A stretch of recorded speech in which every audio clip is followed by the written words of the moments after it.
Morning. আজ হচ্ছে মঙ্গলবার আর আজকে 4 তারিখ।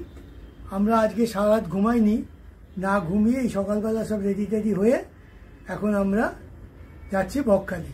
তো এখন বকখালি যাওয়ার মধ্যে মেন যে আমাদের ঝামেলাটা হয়েছে, আমরা মানে বাস বুক করেছিলাম মানে ভলভো, সেই বাসটা কিন্তু ক্যান্সেল হয়ে গেছে। ওরা গতকালই আমাদের সেটা বলে দিয়েছে। তারপর আমরা একটা ওই কি বলবো এসি বাস, সরকারি বাসে বুক করেছি। এখন গিয়ে দেখি যে সেই বাসটা আমার অবস্থা কেমন। আমরা যতদূর জানতে পারছি ওর মধ্যে কোনো লাগেজ রাখার জায়গা নেই। এবার চলো গিয়ে দেখি যে আমরা এখন ওলার জন্য ওয়েট করছি। গাড়ি এসছে, এই যে দেখা যাচ্ছে গাড়ি। হ্যাঁ, এই গাড়ি করে আমরা এবার ধর্মতলা যাবো। ধর্মতলা পৌঁছে গেছি। ধর্মতলা পৌঁছে দেখো ওদের যে টিকিট কাউন্টার আছে সেখানে আমরা এসছি। এখানে 3 নম্বর টিকিট কাউন্টার থেকে মানে গুড মর্নিং, আমরা এখন আছি ধর্মতলায়। দেখো এ হচ্ছে শহীদ মিনার। আমরা তো প্রথমেই একটা মানে খুবই বাজে ব্যাপার হলো, আমরা বুক করেছিলাম ভলভো, তো কালকে বললো যে ভলভো আজকে মানে কি বলবো আর যাবে না, ওদের কি ডিসপুট আছে। ডিসপুট না, ওই যেটা হয়েছে সেটা হলো গিয়ে ওদের যেহেতু প্যাসেঞ্জার হয়নি ওই জন্য ওরা আর ওইটা চালাবে না। তারপরে বললো এই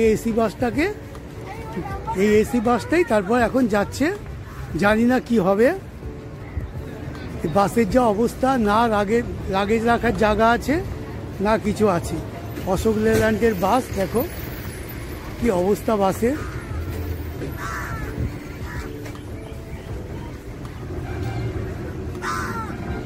এই হলো বাস।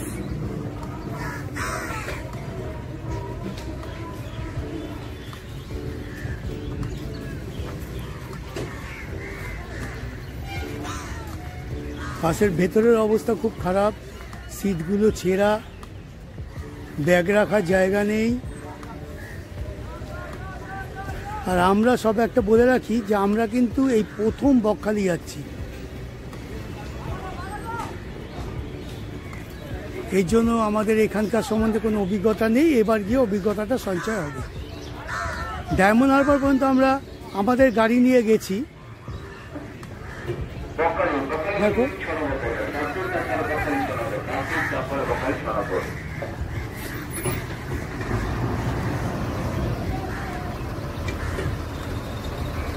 দেখতে পাচ্ছ কলকাতার সবচেয়ে উঁচু বাড়ি দেখা যাচ্ছে 42। আর এই এখনকার পরিবেশ, ওইদিকে আছে এক্সপ্রেস লাইন, গ্রিন লাইন এগুলো, আর এটা হচ্ছে সরকারি জায়গা। তাহলে এবার আমরা মানে বাসের ভেতরে যাচ্ছি। দেখো বাসের ভেতরটা কি অবস্থা। এই হলো বাসের ইন্টেরিয়ার, ড্রাইভারের জায়গা।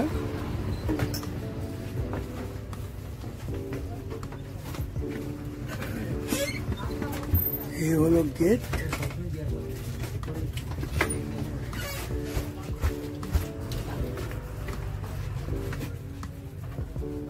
লাগেজ রাখার কিন্তু কোনো জায়গা নেই। ফ্যান আছে বেশ কটা, সিট।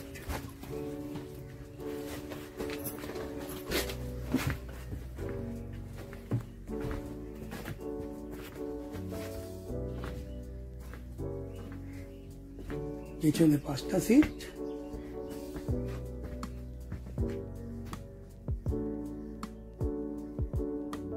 ওপরে ছোটখাটো জিনিস রাখার জায়গা আছে। এখন দেখা যাক যে এসিটা কেমন।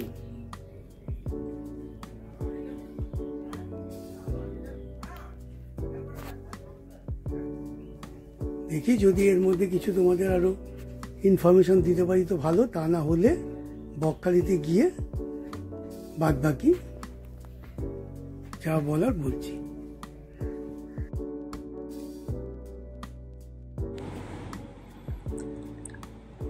যাই দেখো আমাদের সরকারি বাস অর্ধেক সিটই ছেঁড়া, তারপরে উপরে এই যে এসি ভেন্ট আছে,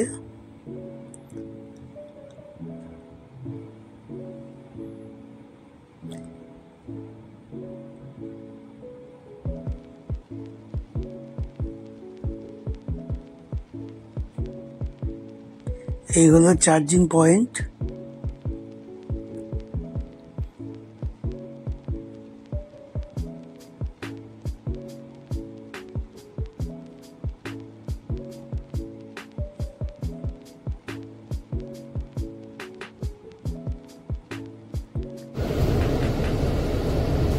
উপরে একটা সিসিটিভি ক্যামেরা আছে, ওটা নিশ্চয়ই বন্ধই আছে যা দেখে বোঝা যাচ্ছে।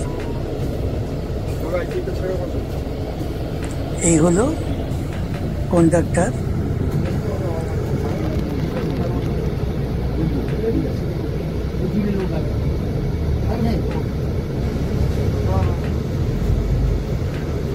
বাস ছেড়ে দিল।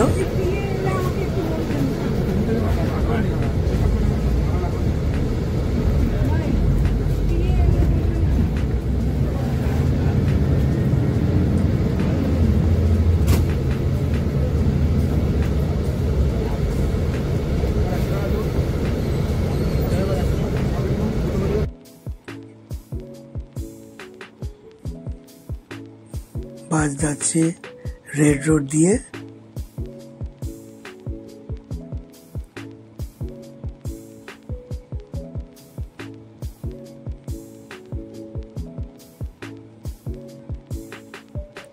ময়দান দিয়ে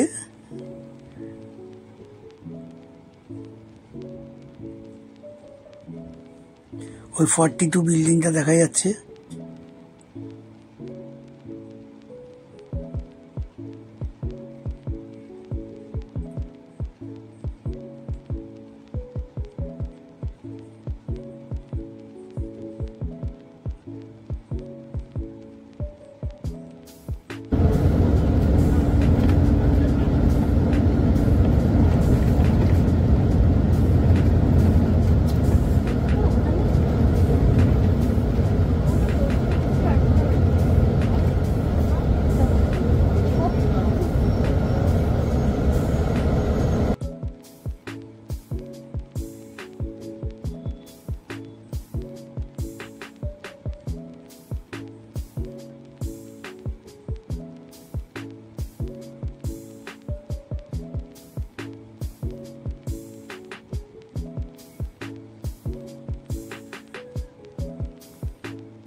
বাস কিন্তু এখনো পুরো ভরেনি, অনেক সিট ফাঁকা আছে।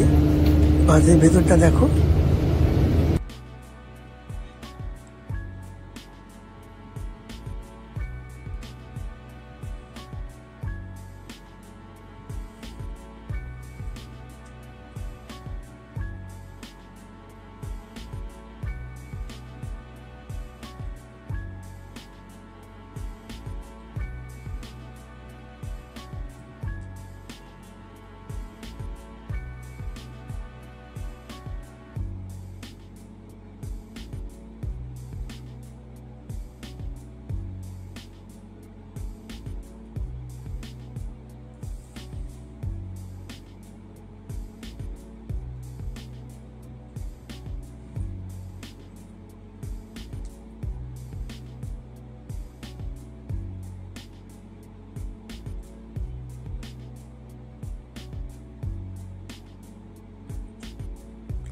চৌকাতে যে স্বামীনারায়ণ মন্দির আছে সে মন্দিরটা এখনই আসবে, আর যাওয়ার সময় মন্দিরটা বাঁদিকে পড়বে।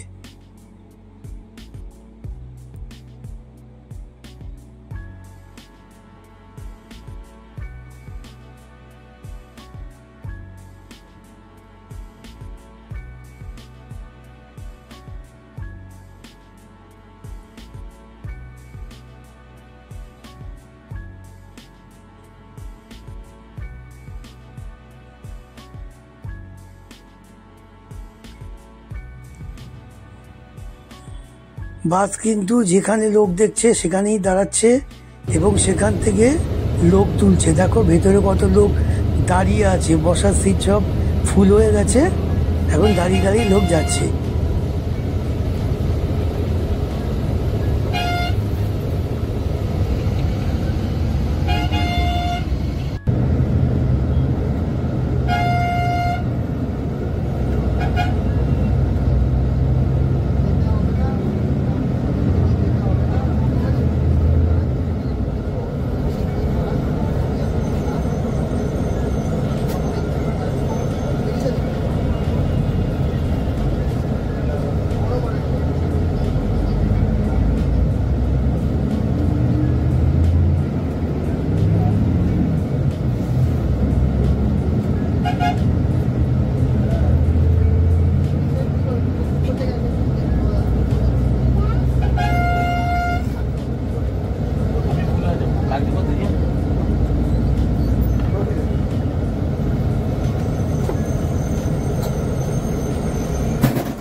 এই দেখো স্বামীনারায়ণ মন্দির, সে বিখ্যাত নামকরা মন্দির। এখানে অনেকে এমনিও আসে। আমরা এখন বাসে করে যাচ্ছি, যাওয়ার সময় যদি পারি তাহলে আরো ভালো করে দেখাবো।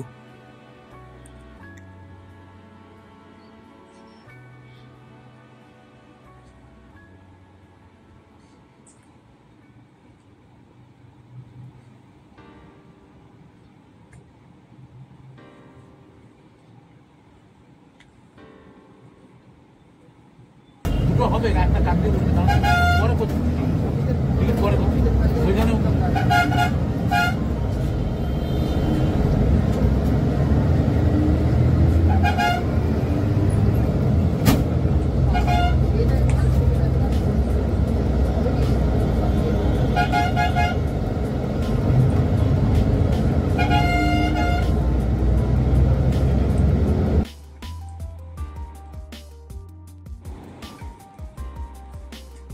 আমরা দেখো নামখানা পার হয়ে, নামখানা দিয়ে যেখান দিয়ে তোমার উল্টো দিকে মৌসুমী আইল্যান্ড যাওয়া যায়।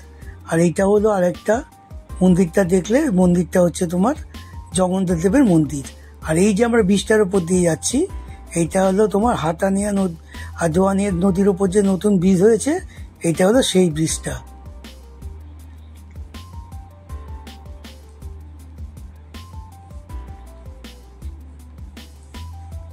এই ব্রিজটার জন্য এখন খুব সহজেই যাওয়া যায়। আগে যখন এই ব্রিজটা ছিল না তখন বোটে করে গাড়ি পার করতে হতো ওই পারে।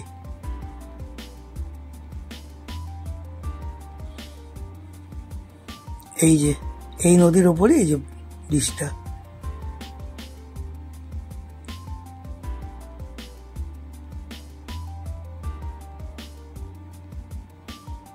কিন্তু এই যে ব্রিজ করে দিয়েছে, কিন্তু কিন্তু ভালো বাস বা কিছু বের করেনি।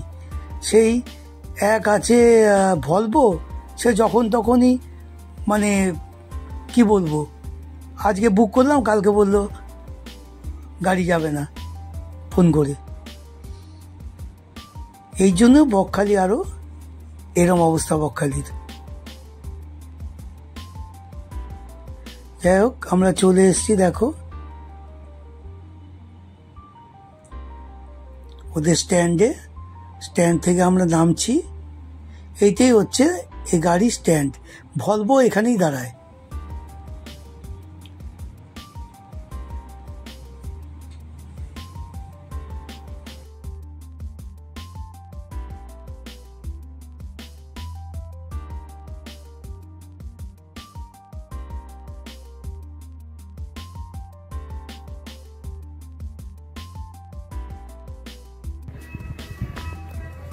তাই দেখো আমরা তোমার অনেক কষ্ট মষ্ট করে অবশেষে আমরা এই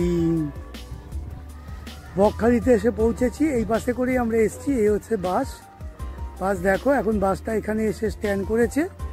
স্ট্যান্ড করার পর আমরা এখন ওই অটো করে, এই যে অটোতে আমার ছেলেরা বসে আছে, ওই অটো করে এখন আমরা যাব আমাদের রিসর্টে। ওর ভাড়া হচ্ছে 15 টাকা করে পার হেড।